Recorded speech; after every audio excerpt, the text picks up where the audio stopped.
Queridos alunos, queridas alunas, bom dia. Essa é a segunda aula de relatividade. Se você perdeu a primeira, é importante que você assista. Eu vou botar o link na descrição, porque lá eu apresentei quais eram os conflitos e problemas da física naquela época que acabaram motivando a criação da teoria da relatividade do Einstein. A gente fechou aquela aula apresentando os postulados da relatividade, né? O primeiro postulado diz que as leis da física são as mesmas em todos os referenciais inerciais. Isso já era um princípio adotado para a mecânica, a gente já sabia que as leis de Newton eram válidas, eram as mesmas leis para todos os referenciais inerciais, e o Einstein agora ampliou esse princípio para todas as leis da física. E o segundo postulado, que é o mais estranho, né, diz que a velocidade da luz no vácuo tem o mesmo valor, c, em todos os referenciais inerciais.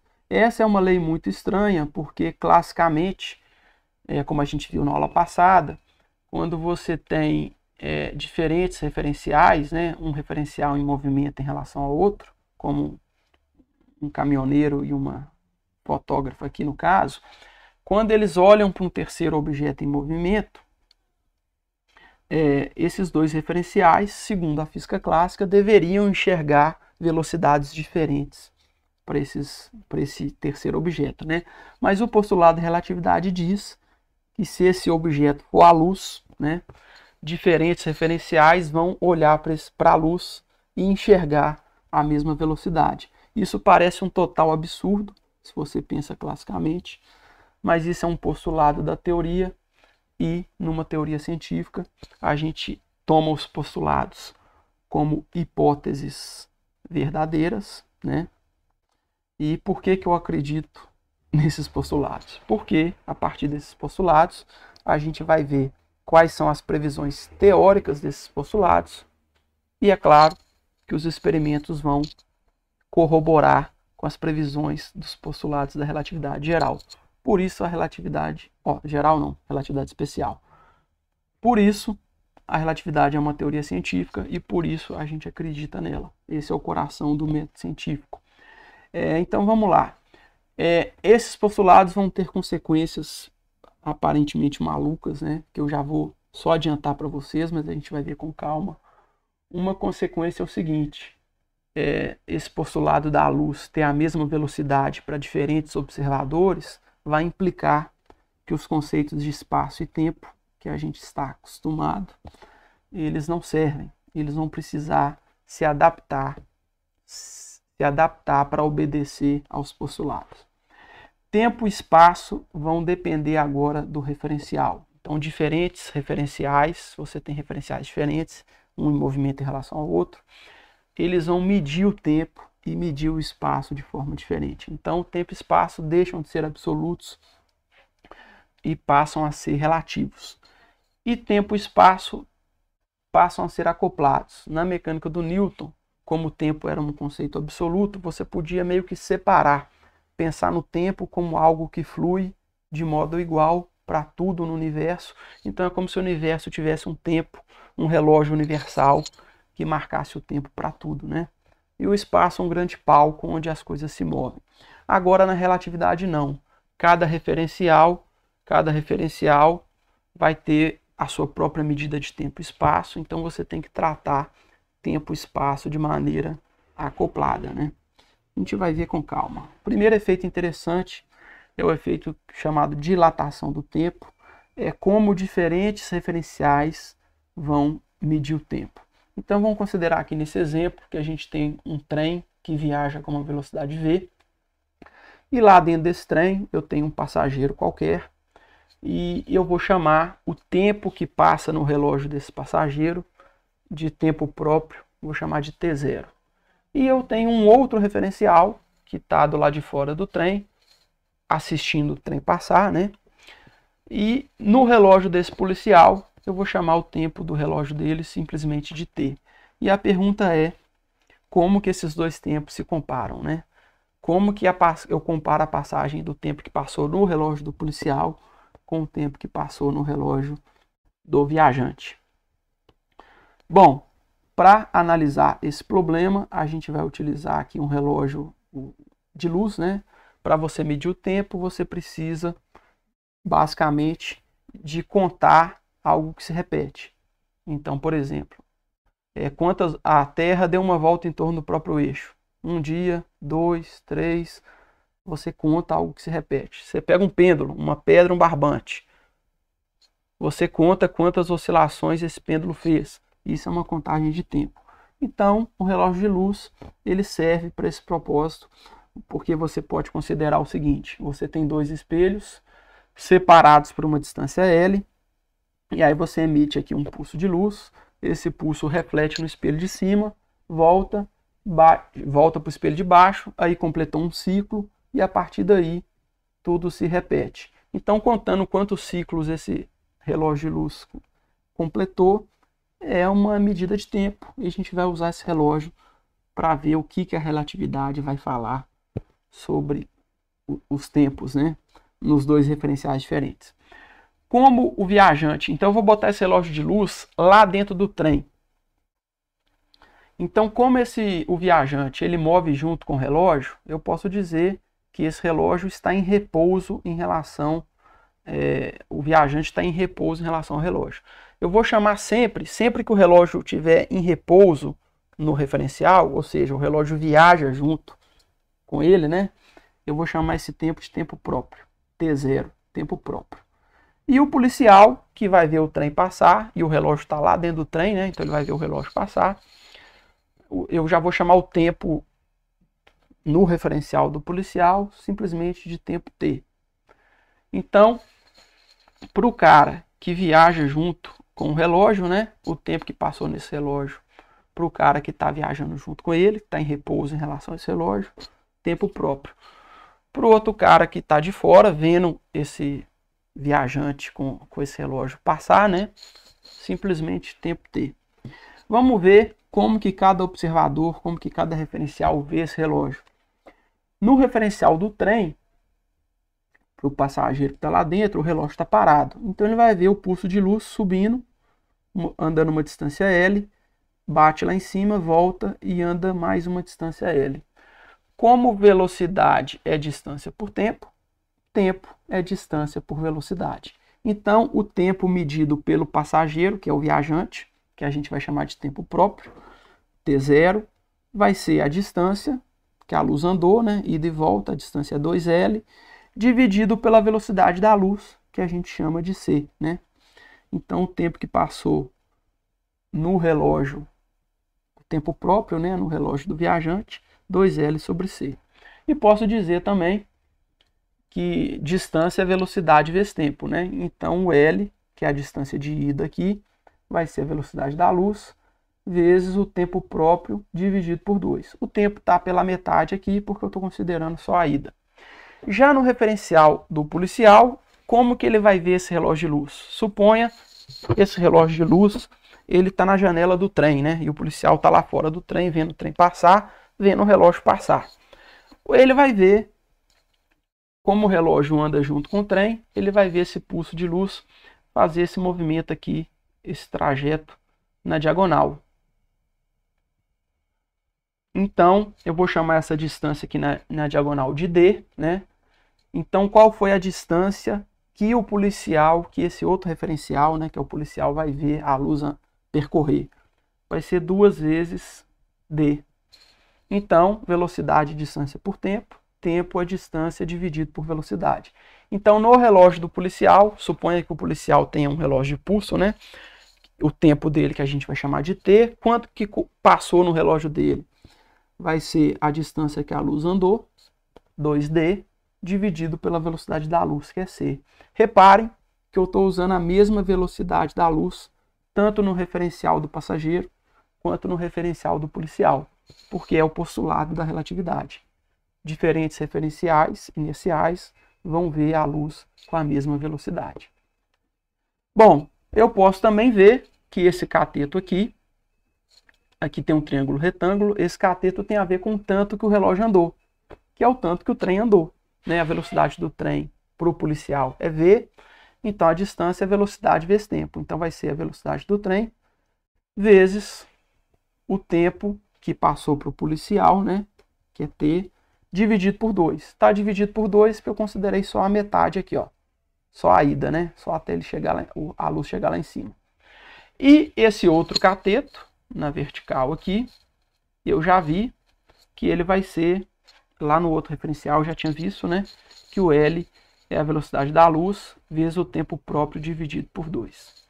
Bom, vou subir aqui, né? Essa figura. E aí, gente, aqui eu tenho um triângulo retângulo. Então eu posso aplicar o teorema de Pitágoras. Ct ao quadrado, ct sobre 2, tudo isso ao quadrado, é igual a soma dos catetos ao quadrado. E aí, pessoal, não tem nenhuma mágica aqui, eu vou deixar como exercício para vocês vão dar o pause aí no vídeo e vão tentar acompanhar essa dedução, mas não tem mistério nenhum. A única coisa que eu vou fazer aqui é escrever, reparem que aqui aparece o tempo t, que é o tempo que passou para o policial, aqui aparece o tempo t0, que é o tempo que passou para o passageiro, viajante, né? E aqui aparece de novo o tempo t do policial. Então eu só vou fazer, é uma manipulação simples, de nível de ensino médio mesmo, e eu só vou isolar, escrever o tempo em função do tempo próprio. Então você vai passando, né? Corta esse 2 aqui, joga tudo que tem o t para um lado, deixa o t0 do outro lado, passa dividindo, tira a raiz, a gente chega nesse resultado aqui, ó. Depois, quem quiser dar um pause e tenta fazer essa dedução. Não tem mistério. E a conclusão é, o tempo que passou para o policial, que é o tempo t, não vai ser igual ao tempo que passou para o passageiro, que é o t0. Porque eu tenho esse fator aqui dividindo. Então, olha só, o tempo que passou o policial é igual ao tempo que passou no relógio do viajante, dividido por esse fator estranho, que depende da velocidade relativa do viajante em relação ao policial, né? Depende da velocidade relativa entre os dois referenciais, que é o V, que é a velocidade do trem. Então, olha que coisa esquisita, né? Vou limpar um pouco aqui o problema, vamos voltar para a gente entender o que isso significa. Então, você tem um trem que está viajando, né? E eu tenho um passageiro lá dentro. E pro passageiro passou um tempo que eu estou chamando de T0, tempo próprio.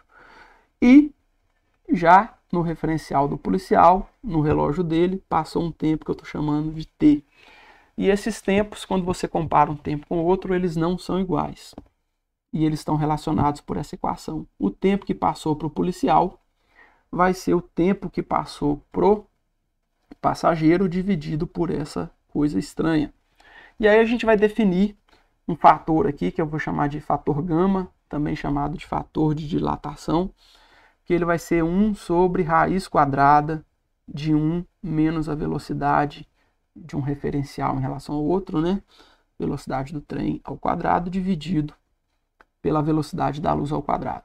E aí, se você define esse fator gama, você pode reescrever essa comparação de um tempo com o outro aqui como T, o tempo que passou para o policial, é igual a gama vezes o tempo que passou no relógio do viajante, né? O tempo próprio. Quando a gente olha para esse gama, vamos analisar algumas situações aqui. Se a velocidade relativa dos referenciais, a velocidade do trem em relação ao policial, for 0, esse termo aqui, 0 ao quadrado é 0, 0 dividido por c ao quadrado é 0, 1 menos 0 dá 1, raiz quadrada de 1 é 1, e 1 dividido por 1 é 1. Então, se o fator gama for igual a 1, os dois tempos são iguais. Então, se o trem está parado, passou 10 minutos no relógio do viajante, do passageiro, né? Quanto que passou no relógio do policial? O mesmo tempo, 10 minutos, sem problema nenhum. Agora, se essa velocidade for diferente de 0, olha o que vai acontecer. Seja lá quanto vale isso daqui, a velocidade é sempre menor do que a velocidade da luz. Depois eu vou mostrar que nenhum objeto pode viajar, chegar na velocidade da luz, tá? Então, seja lá quanto vale o V, como V é menor do que C, esse termo aqui vai ser um número menor do que 1. 1 menos um número menor do que 1, sei lá, 1 menos 0 pontos, alguma coisa, vai dar um número menor do que 1. Raiz quadrada de um número menor do que 1 vai dar um número menor ainda, ou seja, um número menor do que 1. E 1 dividido por um número menor do que 1 dá um número maior do que 1. Então, moral da história. Se a velocidade relativa de um referencial com outro for 0, na verdade você tem o mesmo referencial ali, né? Praticamente, né? O fator gama vale 1 e os tempos coincidem. Mas se tiver uma velocidade relativa entre os dois referenciais, esse fator gama ele é maior do que 1. Isso significa que o tempo que o policial vai medir, o tempo que passou no relógio do policial, será maior do que o tempo que passou no relógio do viajante. Dando alguns exemplos aqui. E mais. Quanto maior for essa velocidade, quanto mais essa velocidade se aproximar de C, maior vai ser o valor numérico desse fator gama. E maior vai ser a discrepância de um tempo em comparação com o outro. Vamos pegar alguns exemplos aqui, ó. Se o trem estiver viajando com metade da velocidade da luz, se você fizer essas contas aqui do fator gama, você vai descobrir que esse fator gama vai dar 1,15. Então o tempo para o policial vai ser 1,15 vezes o tempo que passou para o viajante. 115%, né? Ou seja, se para o viajante correu no relógio dele 100 minutos, no relógio do policial terão se passado, né, 115 minutos. Essa é a ideia.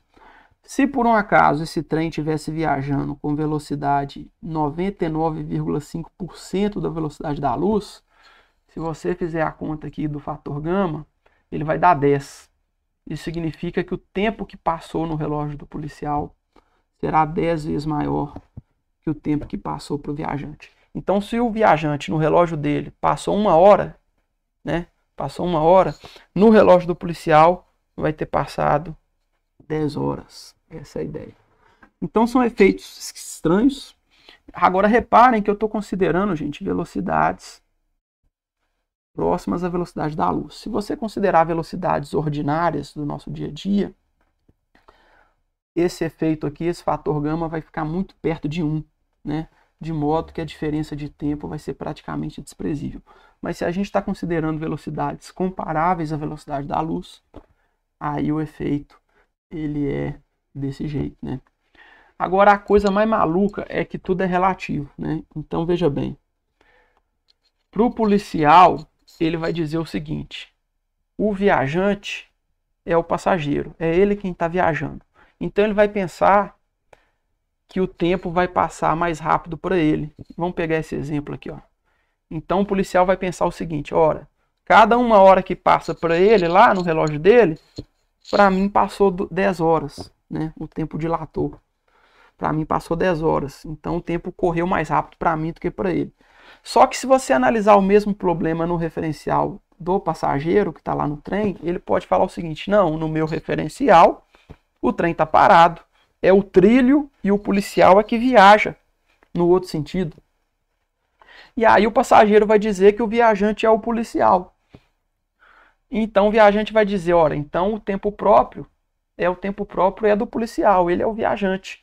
Então o passageiro vai concluir: se passar 1 hora no relógio do policial, passou 10 horas no meu relógio. Ou seja, o tempo correu mais rápido para mim. Então eles vão concluir, eles vão ter conclusões diferentes, né? Então você tem que analisar a coisa de cada referencial. A análise ela tem essa relatividade, né? Esquisito, né? Isso dá origem a um aparente paradoxo, tá? É só aparente. Mas vamos ver qual que é o paradoxo. É o paradoxo dos gêmeos.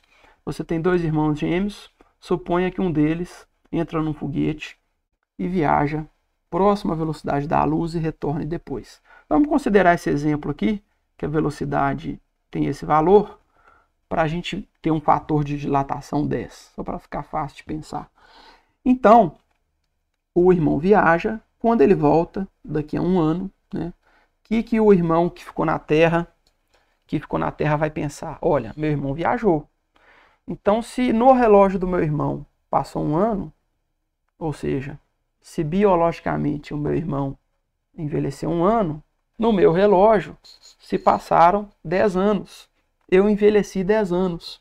Então, quando meu irmão voltar, biologicamente, eu vou estar 9 anos mais velho do que ele. Até aí, problema nenhum.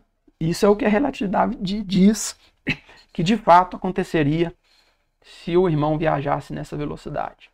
Agora, o paradoxo aparente está quando você analisa o problema no outro referencial. O irmão que está viajando, ele pode falar o seguinte: não, no meu referencial o foguete está parado, né? Quem está viajando é a Terra que está se afastando da gente. Então é o meu irmão que está na Terra que viajou. Aí ele vai concluir o contrário do que o irmão concluiu, né? Ele vai falar: não, então o tempo vai correr mais rápido para mim. Se quando eu me encontrar com meu irmão, como meu irmão foi o viajante, se passou um ano para ele e ele envelheceu um ano, para mim passou 10. Eu envelheci 10 anos. Então é eu que estarei 9 anos mais velho. Então isso é um paradoxo, porque quando eles se encontram, quem está certo? Não pode as duas coisas ao mesmo tempo. E aí esse paradoxo, que na verdade ele é só um aparente paradoxo, ele se resolve com o primeiro postulado. O que o primeiro postulado diz? Que as leis da física são válidas para todos os referenciais inerciais. Como a Terra é aproximadamente um referencial inercial, o irmão que ficou na Terra, ele pode usar a relatividade e analisar e concluir: não, meu irmão envelheceu um ano, eu envelheci 10, eu estou mais velho. Ele pode fazer isso, tudo certo, ele está certo. Já o irmão que está no foguete, ele não pode usar o foguete como referencial inercial. Por quê?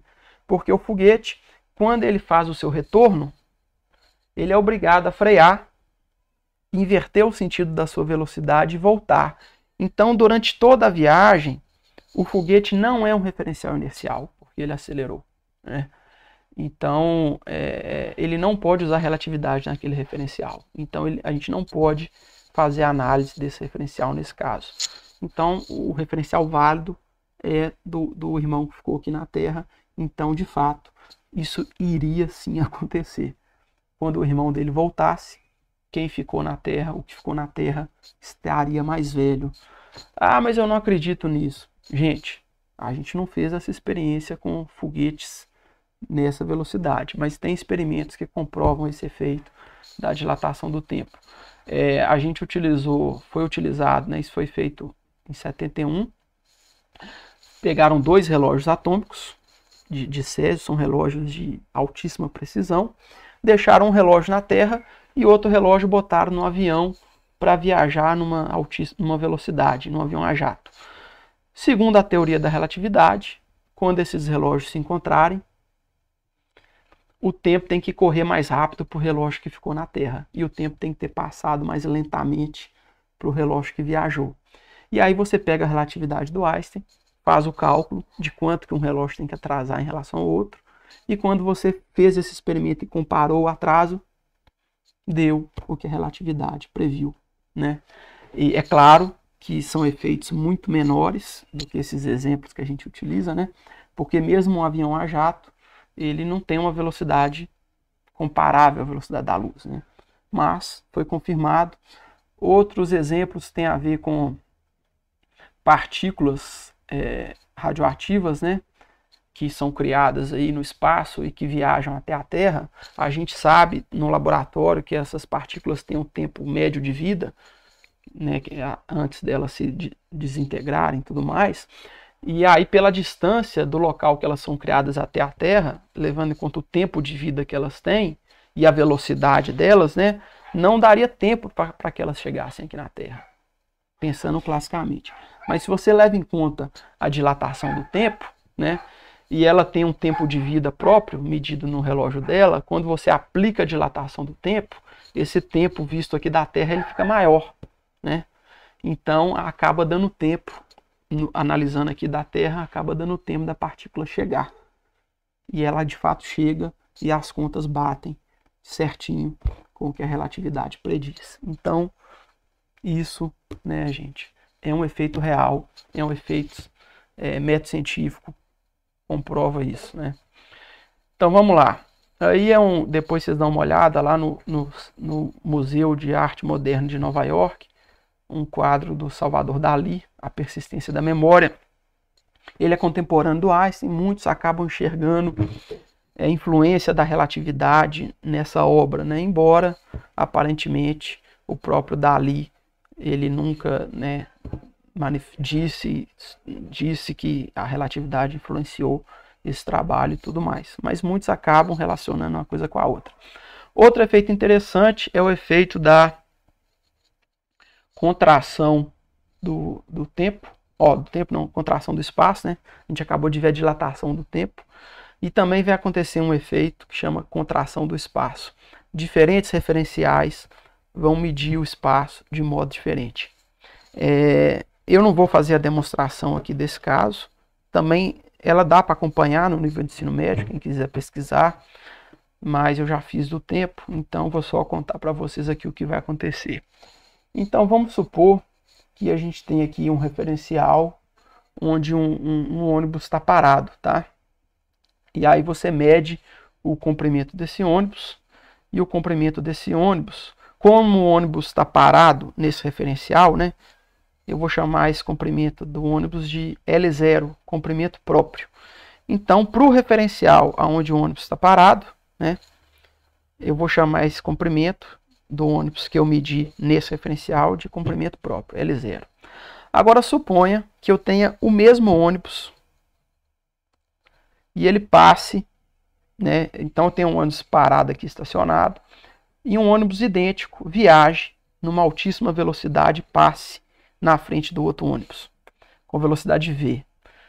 O que vai acontecer é o seguinte: no referencial desse ônibus aqui que está parado, quando você olhar o ônibus em alta velocidade, você vai ver ele contraído. E aí eu vou chamar esse comprimento contraído, né, do objeto que passou, viajou, né, que viajou em relação a você, eu vou chamar de L.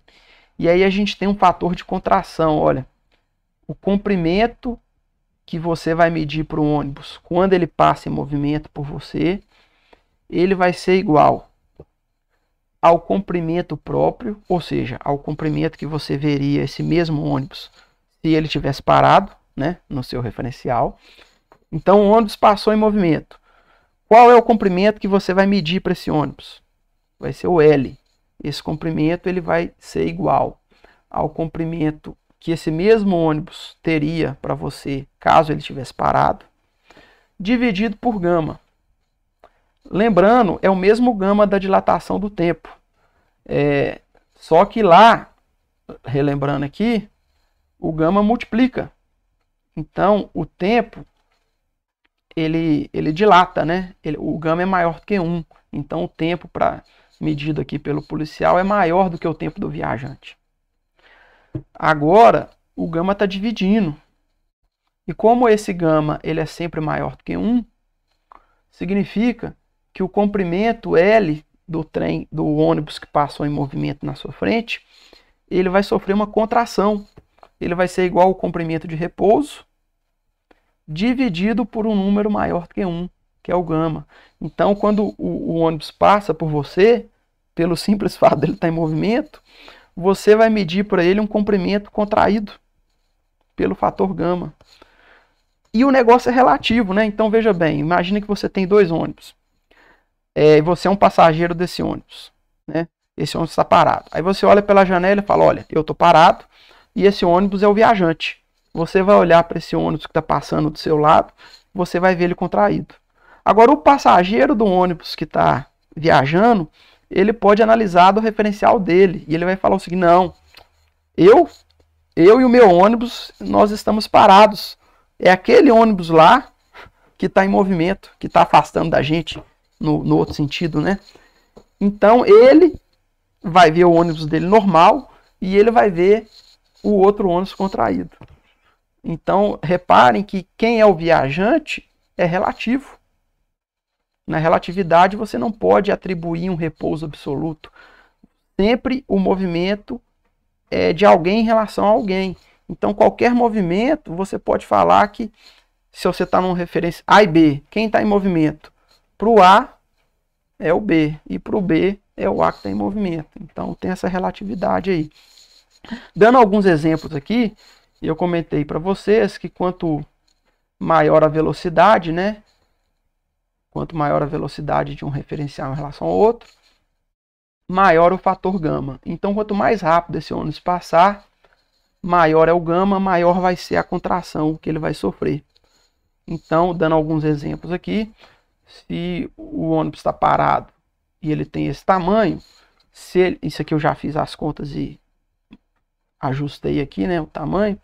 Se ele passar com uma velocidade de 87% a velocidade da luz, você veria esse ônibus encolhido aqui, contraído, desse jeito.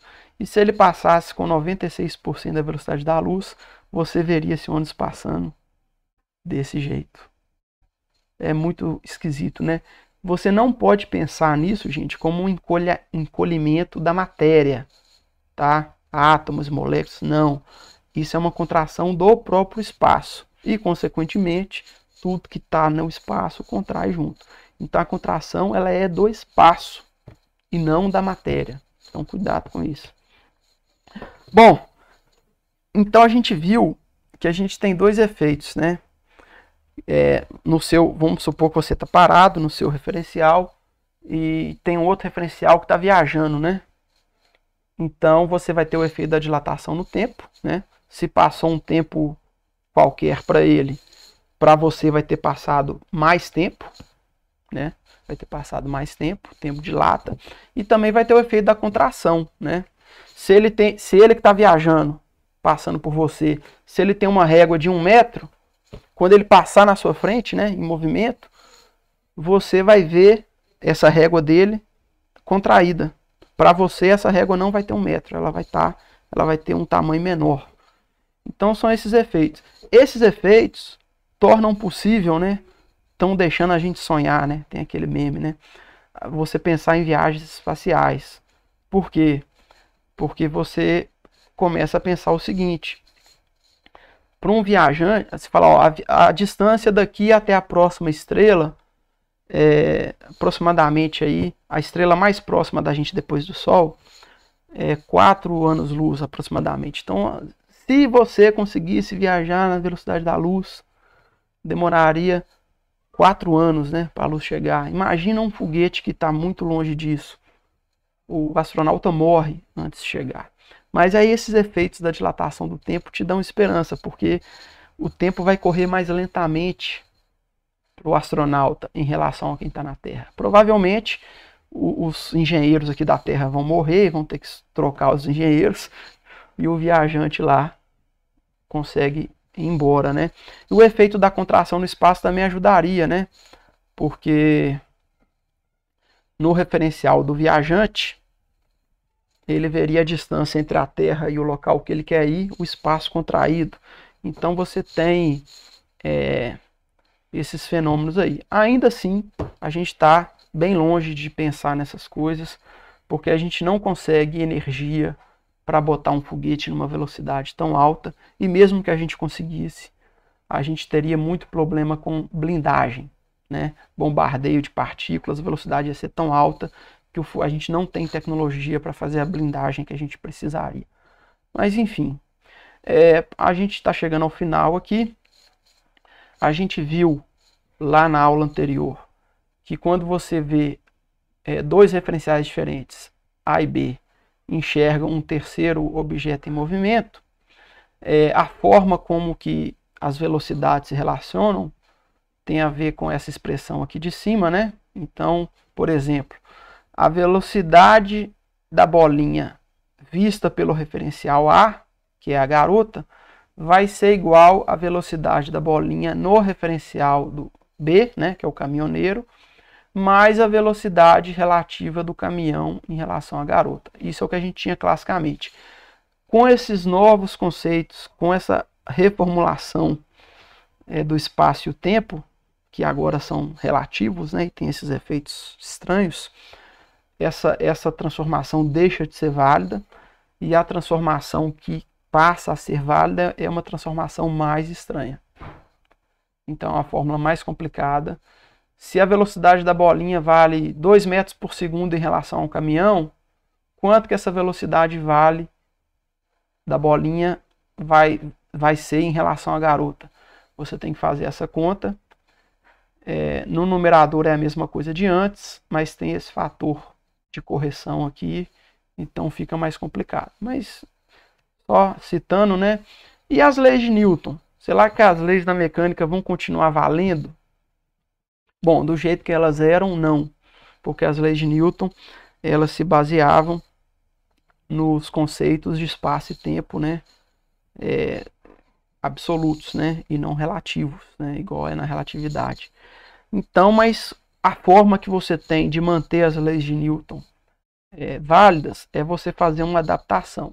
Lá na mecânica clássica, o momento linear de uma partícula, ele é definido como o produto da massa vezes a velocidade. Isso dava origem à conservação do momento linear de um sistema de partículas e tudo mais. Aqui, para as leis de Newton continuar funcionando, você tem que fazer uma adaptação. O momento linear, que é o P, você tem que chamar isso de M'(V), onde esse M' não será mais a massa. Ele vai ser gama, o nosso velho amigo gama, vezes a massa. Só que aqui tem um detalhe, gente. Aqui, nesse gama aqui, essa velocidade que aparece é a velocidade da partícula. Então imagina que você tem uma partícula de massa m e velocidade v, né? Você está no seu referencial vendo essa partícula aí. Então esse v aqui seria a velocidade da partícula, tá? Se você imaginar agora criar um novo conceito de massa, que a gente vai chamar de massa relativística, né? Que vai ser a massa vezes o fator gama, ou seja, esse conceito de massa relativística, ele passa a depender da velocidade da partícula. E repare que quanto maior a velocidade da partícula, maior é o fator gama, então maior vai ser a massa relativística. E a massa tradicional, aí a gente vai passar a chamar de massa de repouso, né? Quando a velocidade da partícula for zero, o gama vale 1, a massa relativística coincide com a massa de repouso. Então, se você faz essa adaptação do conceito de massa, aí você tem uma massa relativística que passa a depender da velocidade, né? A inércia passa a depender da velocidade, você vai ter você consegue resgatar e fazer as leis de Newton funcionar. E aí o F igual a ma passa a ser, F vai ser a derivada em relação ao tempo do momento linear, se você redefinir o momento com essa nova massa relativística. Isso daqui, classicamente, força resultante é igual a derivada do momento no tempo. Com a massa tradicional, sem a massa relativística, isso dá o ma.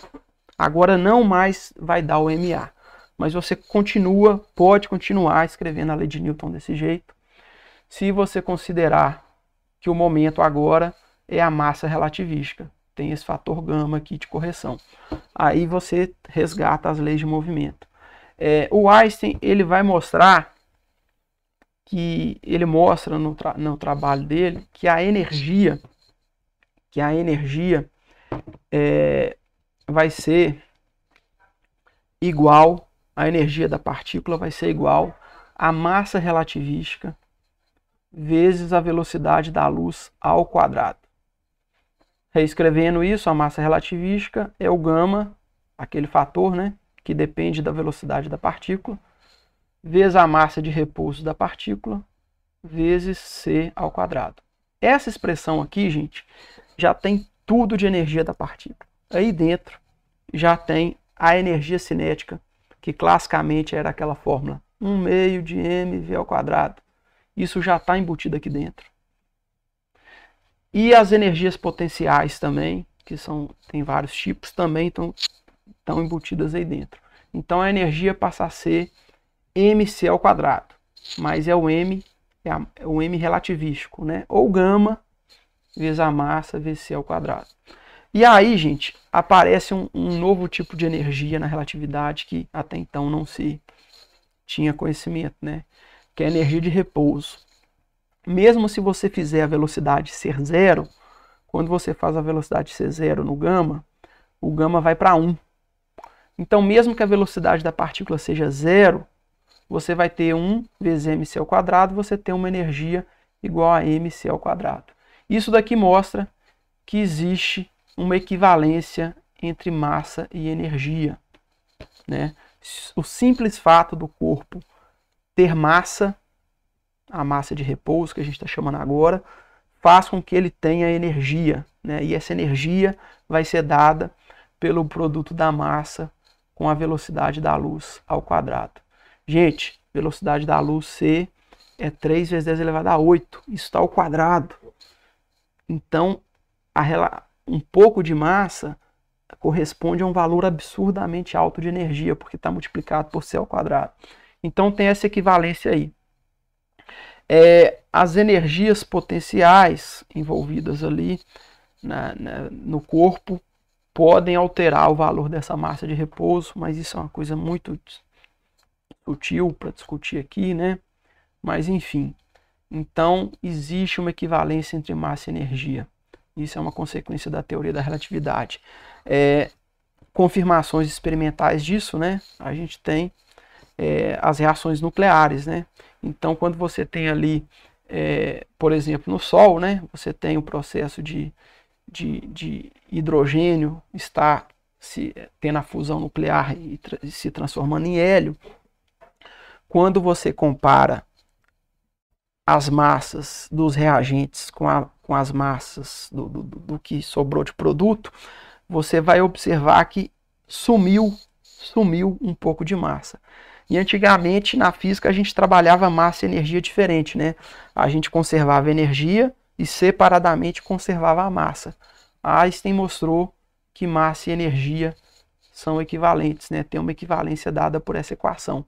Então, quando você pega uma reação nuclear, sempre que aparentemente sumiu uma massa, que a massa do produto for menor, o que sumiu de massa vai aparecer na forma de energia, na forma de mc ao quadrado, onde m vai ser o que aparentemente sumiu de massa. Então é isso que acontece no Sol. O Sol, no processo de fusão nuclear, vai perdendo massa, e essa massa que aparentemente some, na verdade, ela é convertida em energia e banha o sistema solar, né?